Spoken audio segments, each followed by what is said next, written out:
नमस्कार। आज हम बात करेंगे जनसंपर्क अधिकारी। स्वपक्ष के गुणदोष और जनता से परस्पर संबंधों के आधार पर अनुकूल लोकमत के निर्माण के लिए सुव्यवस्थित जनसंचार का सशक्त माध्यम मानकर C.W. प्लेट्स ने स्पष्ट किया है कि जनसंपर्क से अभिप्राय प्रबंधन वर्ग द्वारा किए जाने वाले उस कार्य से है जिसके अंतर्गत वह किसी विषय के संबंध में जनरुचि एवं जन संव्यवहार का विश्लेषण करता है, जनता को अपने संगठन की नीति और कार्यक्रम समझाता है और संगठन के प्रति जनता में सद्भावना उत्पन्न करने का कार्य पूरा करता है। जनसंपर्क एक द्विमुखी प्रक्रिया है जिसके अंतर्गत एक ओर तो सुनियोजित ढंग से जनमत को प्रभावित करने और उसे अनुकूल बनाए रखने के लिए कार्य किया जाता है और दूसरी ओर संबंधित संगठन के संबंध में जनमत का निर्धारण करके संगठन की नीति में आवश्यक परिवर्तन का सुझाव दिया जाता है।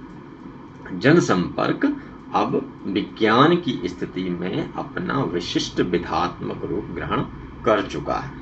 यह किसी संगठन या संस्थान के संदर्भ में ही अपनी व्यापकता उद्घाटित करता है। सत्ता या प्रशासन में भी जनसंपर्क का महत्व स्वीकार किया गया है, किंतु यह विधा पूर्णकालिक श्रम और अध्यवसाय की साधना है।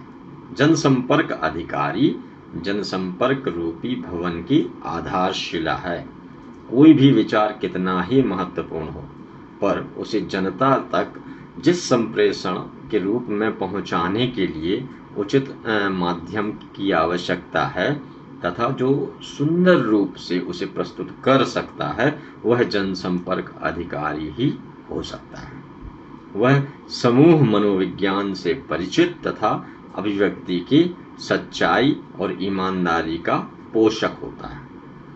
वह संपर्क अधिकारी दोनों पक्षों, सत्ता व जनता अथवा सत्ता और विरोध पक्ष के बीच एक ऐसे सेतु का काम करता है जो विकास कार्यों एवं जनता के लाभ के कार्यों को योग देता है तथा स्वपक्ष एवं विरोध पक्ष में संतुलन भी उत्पन्न करता है।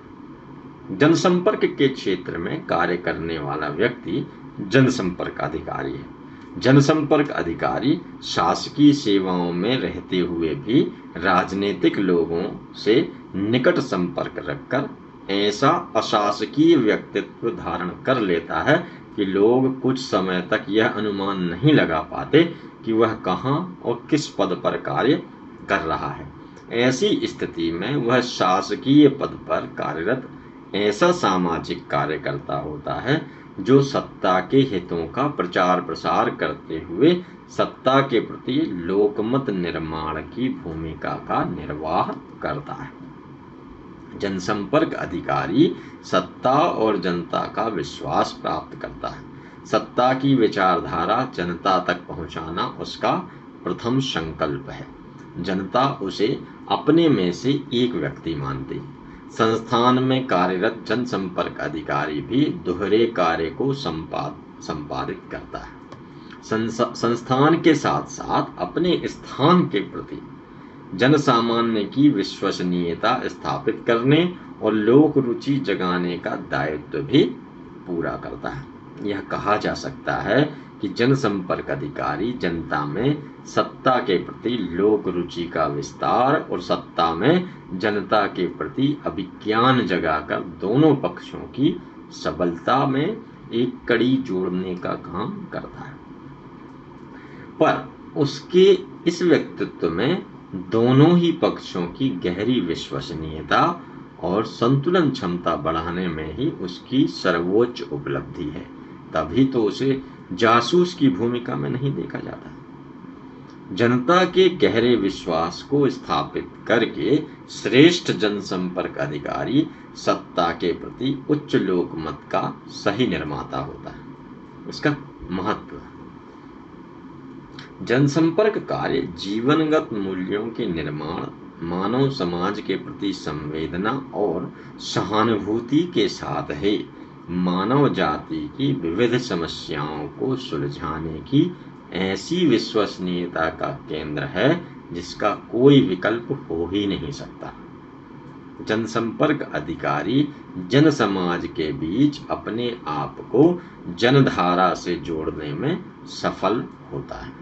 वह अपनी सूक्ष्म दृष्टि, लोक मान्यताओं एवं विश्वासों की गहरी जानकारी के आधार पर लोक समुदाय की जीवनधारा के निकट पहुंच जाता है।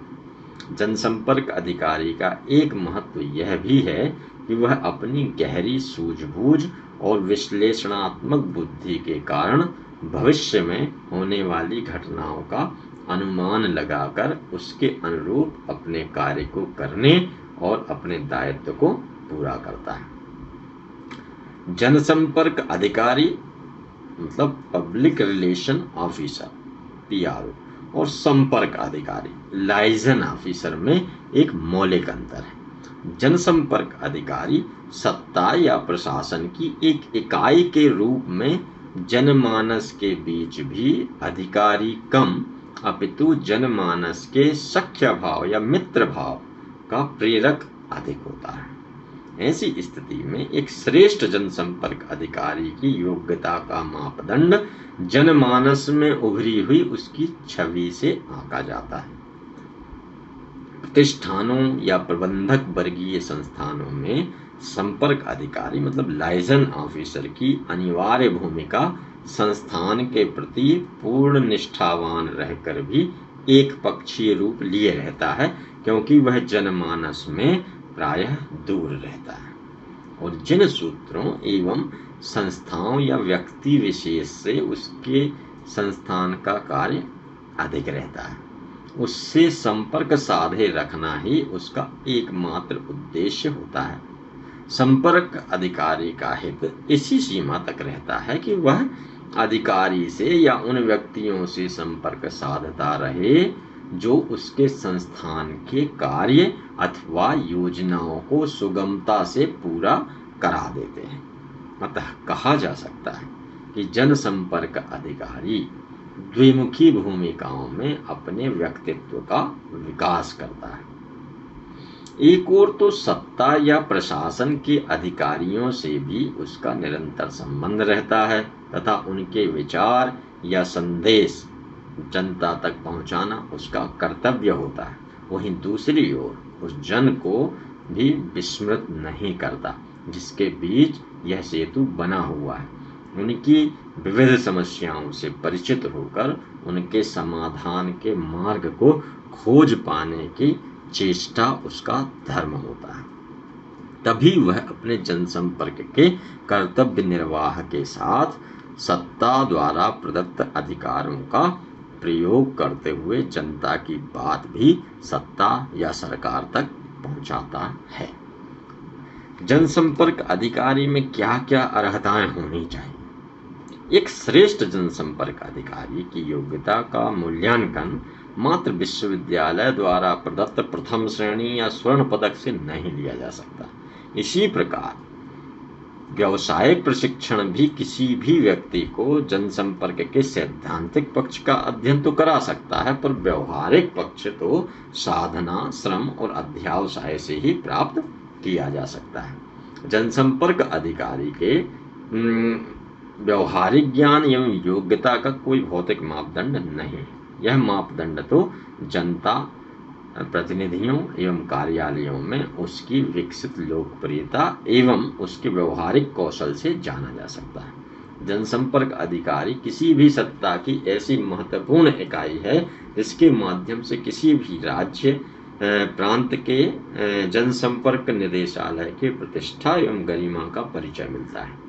एक श्रेष्ठ जनसंपर्क अधिकारी की योग्यताएं जो होनी चाहिए, जैसे सैद्धांतिक एवं शैक्षिक उपाधियां और दूसरा व्यवहारिक कर्तव्य बोध। व्यवहारिक पक्ष में जनसंपर्क अधिकारी का यह कर्तव्य बोध है जो उसकी शैक्षिक योग्यताओं को व्यवहारिक रूप में विकसित करने का राजपथ प्रशस्त करता है।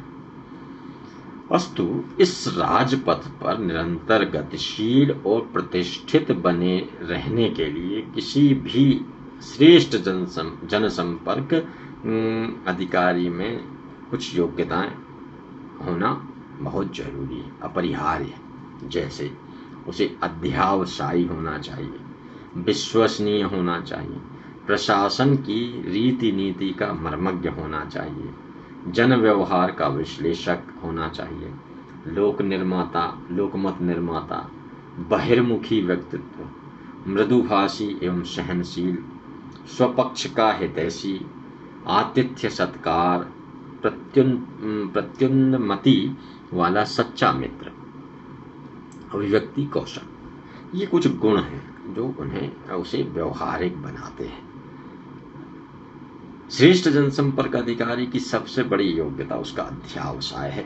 निरंतर उसे अपनी आत्म शिक्षा की आवश्यकता होती है, क्योंकि उसे अब सेवारत रहकर स्वयं ही शिक्षित करना होता है। विश्वसनीय होता है, बहिर्मुखी व्यक्तित्व, बिना बहिर्मुखी व्यक्तित्व के कोई भी जनसंपर्क अधिकारी अपने लक्ष्य में सफल नहीं हो सकता। जब तक जनसंपर्क अधिकारी का व्यक्तित्व बहिर्मुखी नहीं होता तब तक स्वयं आगे बढ़कर लोक संपर्क नहीं बढ़ा सकता। सत्ता पक्ष में जनसंपर्क अधिकारी की अहम भूमिका सरकार द्वारा संचालित अभियानों में जनता के सहयोग की अपेक्षा सत्ता द्वारा निर्धारित नियमों और सत्ता की नीतियों की जनता द्वारा समर्थन के लिए प्रचार करने में निहित होती है। जनसंपर्क अधिकारी ऐसी स्थिति में दो पार्टों के बीच होता है, एक सत्ता पक्ष जिसके नियोजन में वह है, और दूसरा विरोध पक्ष जो सरकार की नीतियों का प्रबल विरोधी एवं आलोचक है।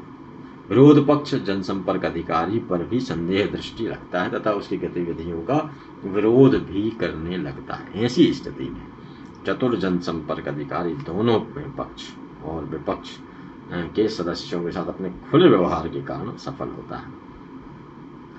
तो यह कुछ उसके गुण हैं जो उसमें होना चाहिए। जनसंपर्क अधिकारी के क्रियाकलाप उसके क्या क्या है। जनसंपर्क अधिकारी का उद्देश्य स्वपक्ष में लोकमत निर्माण करना है। यह लोकमत किसी भी राष्ट्र की संस्कृति के प्रति दृष्टिकोण ही होता है। जनसंपर्क अधिकारी लोकमत के निर्माण एवं उसके सुदृढ़ स्थापन के लिए स्वपक्ष या सत्ता पक्ष द्वारा संचालित कार्य एवं योजनाओं को सक्षम माध्यमों से दिशा देने में महत्वपूर्ण भूमिका निर्वाह करता है। इसे हम अगले पाठ में समझने की कोशिश करेंगे कि जनसंपर्क अधिकारी के क्रियाकलाप क्या क्या होने चाहिए होते हैं।